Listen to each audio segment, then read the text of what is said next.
The night had no wind, no movement, no reason to feel alive, yet something whispered through the silence. It wasn't the house settling. It wasn't the hum of the old refrigerator in the kitchen. This sound came from nowhere and everywhere, sliding along the walls like smoke, curling into the corners where the shadows never left. I'd heard stories about this place, hushed warnings passed in hallways, quiet glances traded by people who refused to speak out loud. No one stayed here after dark. No one, except me. I thought I was prepared, armed with nothing but skepticism and a flashlight whose beam felt smaller than the darkness it cut through. But when the first whisper came, a voice so close it could have been breathing against my ear, I realized I hadn't walked into an empty house.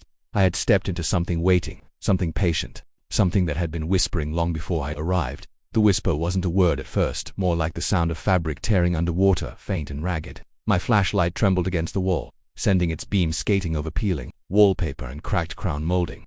The house smelled of cold plaster, like the inside of a crypt. I told myself it was just the nerves in my ears firing, some trick of acoustics or air, but the voice came again, sharper this time, cutting through my thoughts as if it already knew my name. Leave.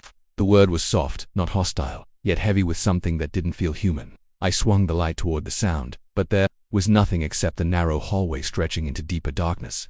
A dusty picture frame hung crooked on the wall, its glass shattered into jagged triangles. I stepped closer, noticing the photograph inside had been ripped almost to pieces. Only fragments of faces left, eyes staring out from the slits like they had been caught mid-scream. The whisper didn't stop. It began to circle me, though no air moved, no footsteps followed.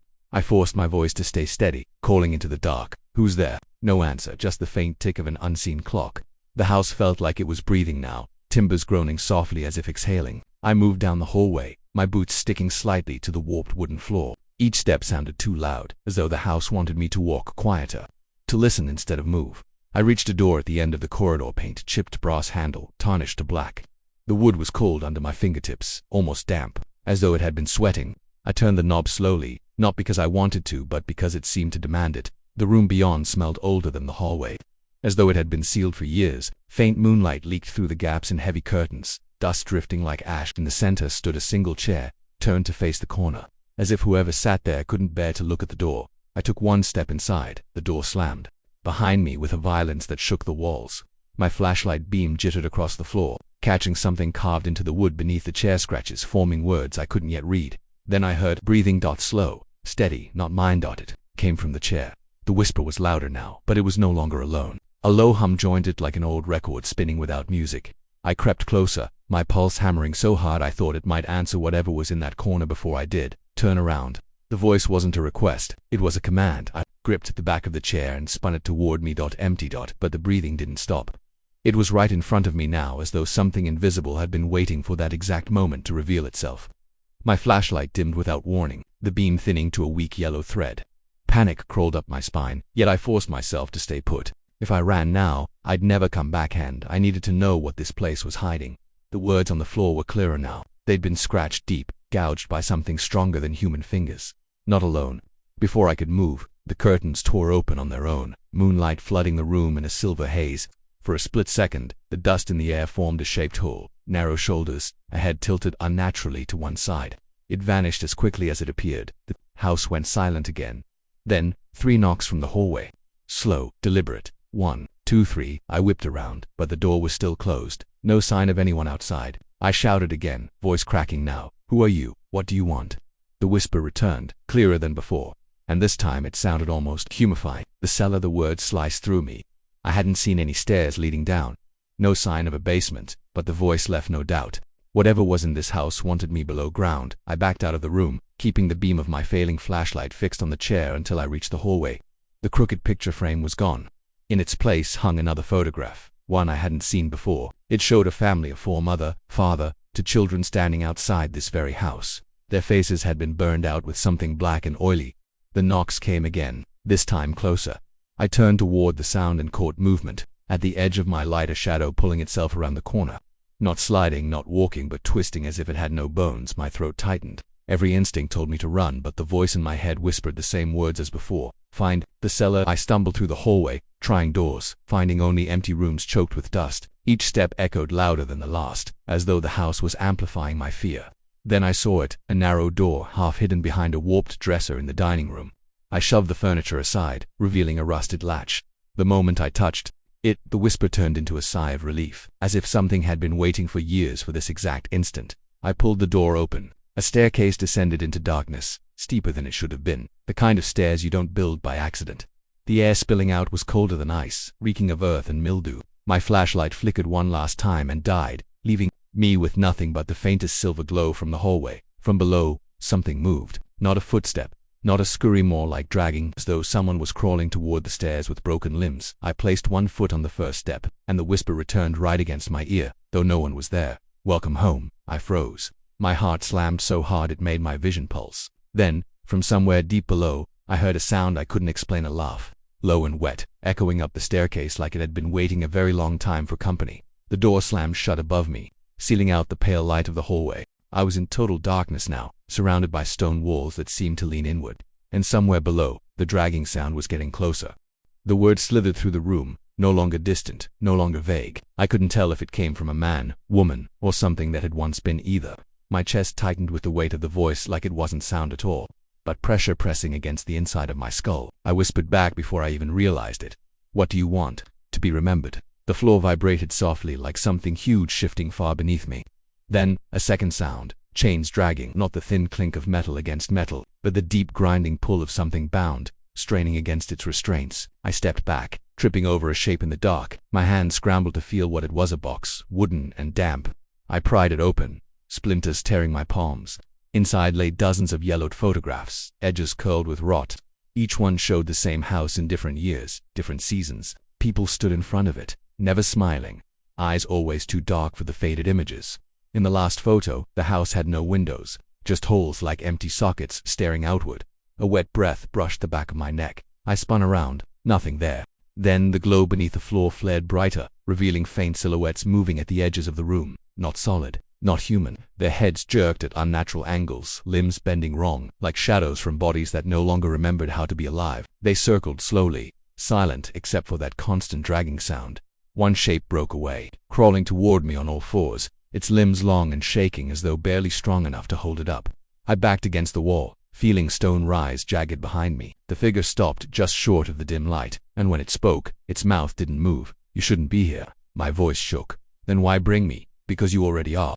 Before I could react, the glow beneath the floor split wide open. A crack ran straight through the center of the symbol, bleeding pale light into the room like liquid fire. From deep below came a sound I can only describe as remembering. Not alive, not dead, but something waking up after centuries of silence. The shadows recoiled from the light, hissing in voices that weren't voices. The crawling figure melted back into the dark. Only the circle remained, its glow spreading outward, reaching for my boots like creeping frost. I turned to run, but slammed into a wall that hadn't been there before. My hands scraped against stone that felt warm and slick, pulsing like skin. Every direction I tried was blocked now, sealing me inside this underground chamber. The dragging sound moved closer, joined by a heartbeat that wasn't mine. Then I saw her, a woman, or what had once been one, standing at the edge of the light. Her dress hung in tatters, soaked in black stains. Her head lolled to one side as though her neck couldn't hold it straight, and her eyes were empty hollows. Yet when she spoke, the voice was clear, ringing like glass. "They buried me here." The floor shuddered violently, dust falling from the ceiling. She pointed at the glowing circle, fingers stiff, joints cracking as she moved. "They buried us all." The voices rose again, dozens now, whispering over one another, an ocean of sound breaking over me. I clamped my hands to my ears, but it didn't help. The words weren't in the air, they were inside me. "Open it." The command hit me so hard I staggered forward toward the circle without meaning to. My boots burned against the light, but I couldn't stop. My hands pressed against the stone in the center, feeling heat radiate through the cold. The chains below rattled violently, shaking the floor. The woman's head snapped upright, empty eyes staring into mine. "Do it, and we'll all be free." I pressed harder. The stone shifted. A scream, not from her, not from me, but from deep Bellator through the room like 1,000 voices crying at once. The light burst upward in a single column, searing my vision white. When it cleared, the chamber was gone. I was standing in a different room entirely. Small, windowless, walls lined with old metal, shelves stacked with boxes and jars full of things I couldn't recognize. And behind me, a door clicked shut on its own. The click of the door sounded final, like a bolt sealing a tomb. I spun, reaching for the handle, but it was gone. No door, no seam, just an unbroken wall of cold gray metal where I'd stepped through only seconds ago. The air in this room felt heavy, compressed, as if something unseen was leaning down from the ceiling, pressing me into the floor. The shelves lining the walls stretched higher than they should have, too tall for such a small space. They groaned faintly, as though something alive moved inside them. Glass jars crowded every surface, filled with pale shapes floating in yellowed liquid, shriveled fingers, cloudy eyes, what might have been the slick remains of birds or rats. I told myself they were old specimens, maybe abandoned by whoever had once lived here, but deep down I knew better. In the far corner sat a wooden box, no bigger than a child's coffin, its lid carved with the same jagged symbol I'd seen on the cellar floor. The glow was gone now, but the wood radiated a strange warmth when I stepped closer. I hesitated, half expecting another whisper to tell me what to do, but the room was silent. Then I noticed the sound not from the room, but from me. My own heartbeat is slow. Each thud dragged like it was echoing against something hollow inside my chest. The temperature dropped sharply, my breath turning white, frost spreading over the metal shelves. A jar cracked from the cold, the liquid inside running thick and red across the floor. I crouched to wipe it from my boots and froze. It wasn't liquid, it was dust, a fine crimson powder, clinging to my fingers like ground brick. I rubbed it between my thumb and forefinger and felt it pulsed as if it still lived. Open it. The voice came from behind me, though no one stood there. I turned in a full circle, empty. The shelves loomed taller now, impossibly tall, the ceiling swallowed by shadow. My pulse hammered faster, though each beat still sounded distant, as if coming from somewhere outside my body. Open it, the voice said again, louder this time, right at my ear. I staggered to the box. My hands trembled as I pried at the lid, splinters stabbing under my nails. When it finally came free, the sound that escaped was not air rushing out, but something closer to a breath being taken in. Inside lay an object wrapped in cloth so old it had turned black. The fabric stuck to my fingers as I peeled it away, revealing a mask, smooth porcelain, its surface flawless except for the eyes, two deep voids that reflected nothing, not even the dim light of the room. The moment I touched it, the jars began to rattle violently, their contents slamming against glass. A high-pitched ringing filled the room, rising until it drowned my thoughts. Then the shelves began to bend inward, as if they were breathing with the same rhythm as my heart. I dropped the mask, but it didn't hit the floor. It hung suspended an inch above the ground, rotating slowly on its own. And then the whisper came again, this time from the mask itself. "You're wearing it already." I stumbled back, clutching my face instinctively, but there was nothing. There, no porcelain, no straps, just sweat and cold skin. Yet my reflection in the nearest jar, warped by glass and liquid, showed a smooth white face staring back at me. My own eyes were gone, replaced by empty holes. The walls groaned metal. Twisting, a seam appeared where none had been before, a narrow door sliding open without sound. Beyond it stretched a hallway lit by a faint red glow, pulsing like a heartbeat. I didn't want to step through, but the floor beneath me tilted subtly, forcing me forward. The hallway was narrow, lined with cracked tiles slick from condensation. My footsteps echoed strangely, as though they belonged to someone else walking just out of sight. The red light came from strips embedded in the floor, glowing dimly under layers of grime. Halfway down I heard the dragging again. It was closer. Now something scraped against the walls just ahead, out of sight. I crept forward, pressing myself to the cold tile, trying to control my breathing. The sound stopped. Silence thickened around me until it hurt my ears. Then the voice came from directly in front of me. "Do you see it yet?" A figure stepped into view, tall and thin, its movements jerky like a marionette. It wore the same porcelain mask I'd seen in the box, though its surface was cracked down the center. Through the fissure leaked a faint white light, pulsing in rhythm with my heart. "Who are you?" I asked, my voice hoarse. It tilted its head, and for a moment I thought I saw something moving behind the eye holes, something alive, shifting. "Like smoke, you," it whispered. The floor dropped out from under me. I didn't fall. The hallway simply stretched downward like a collapsing tunnel, dragging me forward without gravity. I tried to scream, but no sound came out. The figure reached for me with arms too long to be human, its fingers scraping the walls as I was pulled past. Suddenly I was standing again, breathless, in another room. This one looked almost normal: wooden floor, faded wallpaper, a table and two chairs. But the windows showed nothing outside, just solid black, as if the world had been erased. On the table sat an old reel-to-reel tape recorder, its reels spinning slowly though no tape ran through them. I approached cautiously. The machine clicked, and a distorted voice crackled through the speaker. "You found it. Good." "Found what?" I whispered. The reels stopped. The silence that followed was worse than any whisper. Then the machine started again, this time playing a sound I recognized instantly: my own voice, calling out from the hallway only moments ago. "Who are you?" It repeated, over and over, each playback slower and deeper, until it no longer sounded like me at all. The temperature dropped again. Frost crept across the table. I reached for the recorder, but the metal burned my fingers like ice. Behind me, footsteps echoed, heavy, deliberate, approaching from nowhere. The voice from the machine changed suddenly. "Urgent now. Don't turn around." I froze, breath caught in my throat. The footsteps stopped directly behind me. I could feel the weight of someone's gaze drilling into the back of my skull. The air smelled like damp earth and rust. Sit, the voice commanded, but my legs moved without my consent. I sat in the chair, rigid, staring at the spinning reels. The second chair scraped across the floor as though something unseen had taken a seat. For a long moment, nothing happened. Then the machine spoke again, calm and almost gentle. They will ask you to open it again. You must not. The words vibrated in my bones, too clear to be just sound. I swallowed hard, forcing myself to speak. Open what? The reels spun faster. The voice distorted into a scream so loud I clapped my hands over my ears. The lights in the floor went black. When the scream stopped, I realized the second chair was empty, and the mask, the one I'd left on the floor of the other room, now rested on the table in front of me. The mask stared at me without eyes, its smooth surface catching the dim light from nowhere. I hadn't touched it. I hadn't carried it here. Yet there it was, resting on the table as though it had been waiting patiently all along. I reached, not to pick it up, but to push it away. The porcelain was cold, colder than ice, as if it had never known warmth. My fingers stuck for a heartbeat, numb where they touched it, and when I pulled back, a faint print remained on its surface, my own hand, pale and perfect, as though pressed from inside. The reel-to-reel recorder clicked again, both reels now spinning backward. A distorted voice leaked through, lower than before, guttural, struggling to form words. Where or stay. I swallowed hard. What happens if I stay? The reply wasn't sound, it was pressure. The walls creaked inward, wood groaning like ribs under strain. The room itself seemed to breathe, inhaling deeply until the air felt too thin to draw into my lungs. Fine, I whispered, my voice shaking.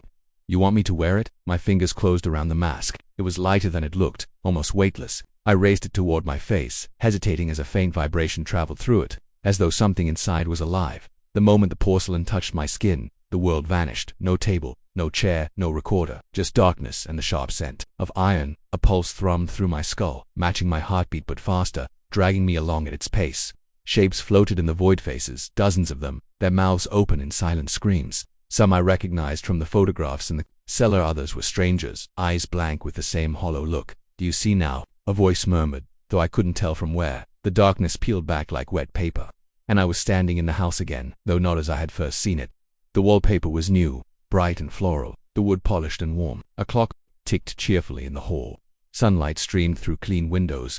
I could hear children laughing upstairs. It wasn't haunted. Not yet. A woman stepped from the kitchen, wiping her hands on an apron. She didn't see me. Her face was soft, kind, but weary, in the way of someone holding too many burdens. A man followed her, smiling faintly as he carried a tray of tools. He stopped, turned toward the staircase. Dinner in 10, she called. Little feet pattered down the stairs. A boy and girl appeared, racing past them both, squealing with laughter. The scene felt so normal it hurt. But then the sunlight dimmed. The laughter faltered. Something unseen rippled through the air, a low vibration like distant thunder. The man froze, looking toward the cellar door half hidden in the dining room. Do you hear that? He whispered. The woman didn't answer. She was staring at the same door, her face pale, lips pressed tight. I wanted to move, to warn them, but I couldn't. My body wasn't mine anymore. I was just watching. A passenger behind the mask. The door rattled. Just once, softly, like a hand brushing against it from the other side. The man dropped his tools, the clatter ringing too loud in the stillness. He reached for the latch. The woman grabbed his arm. Don't, she hissed, but he did. The door swung open, darkness yawning down the narrow stairs. A cold draft poured out, making the curtains flutter, though every window was closed. The children fell silent, clutching each other at the base of the steps. The man disappeared below. The woman followed after a single terrified glance back at her children. Moments later, a scream tore up from the darkness, raw, jagged, silenced, too soon. The scene dissolved, melting like paint in the rain. I was back in the void, faces swirling closer now, whispering words I couldn't understand. The mask burned against my skin. When the world returned, I stood again in the small room with the table. The recorder was silent. The mask was still. On my face, I tore it off, gasping, my breath fogging in the air. The door I'd come through was gone again, replaced by a smooth, seamless wall. But another door now stood on the opposite side of the room, cracked open just enough to show a slice of darkness beyond. I stepped through. The hallway stretched impossibly long, lined with closed doors on both sides. Faint sounds leaked through them, whimpers, chains rattling, the scrape of something metallic. I reached for the first door. It burned cold when I touched the handle, too cold to turn. Not that one, a voice whispered, though I couldn't tell if it came from the hall or from the mask I still held in my hand. I moved to the next door, locked, then the next, locked. Every door resisted me until the last one at the end of the corridor. Its handle turned easily, almost inviting. Inside was a room empty except for a single chair. On the wall behind it hung a mirror, cracked down the center. My reflection looked wrong, not just pale, but blurred around the edges, as if I were Already fading, the mask pulsed faintly in my grip, warm now, almost comforting. I didn't want to put it on again, but something in the room demanded it. The air pressed against my chest, forcing me forward until I sank into the chair. The mirror rippled like water. My reflection tilted its head, independent of me, and spoke, without moving my lips. "You let them out." "No," I whispered. "I didn't open anything." "You will." The glass spider webbed with cracks as the reflection smiled a cold, hollow grin. The temperature plummeted. Frost spread across the floor, racing toward my boots. "Why me?" I asked. The answer came in many voices at once, echoing from the walls, the ceiling, the floor beneath me. "Because you listened." The chair locked beneath me, arms tightening around my wrists like cold metal bands. The mask jerked out of my hand and floated up in front of my face. No, I tried to twist away, but it pressed itself against me, sealing like wet clay. The darkness returned instantly. This time there were no faces, only chains, heavy rusted links snaking out in every direction, disappearing into blackness. They rattled with every breath I took, as if tied to my own lungs. A voice rose above the clatter, deep and ancient. "Bring us back." The mask tightened. The darkness cracked open like an egg, spilling me out into a room I didn't recognize, a vast circular chamber lined with doors. Every door marked with the same jagged symbol I'd seen before. Somewhere far away, deep and muffled, I heard knocking. 3 slow, deliberate knocks. The sheriff didn't just send the HOA packing, he made them personally break up the barricade and apologize to the entire crew. As the road roller finally roared to life, Sheriff Davis handed me his card with a grin. "Next time they try this nonsense, call me first. I'll bring a bigger truck." The HOA president stood red-faced, holding a bent traffic cone, while her HOA police melted away in silence. Turns out, you can block a road, but you can't block the law. What would you have done if your project was stopped like this? Tell me in the comments and stick around for more wild HOA tales.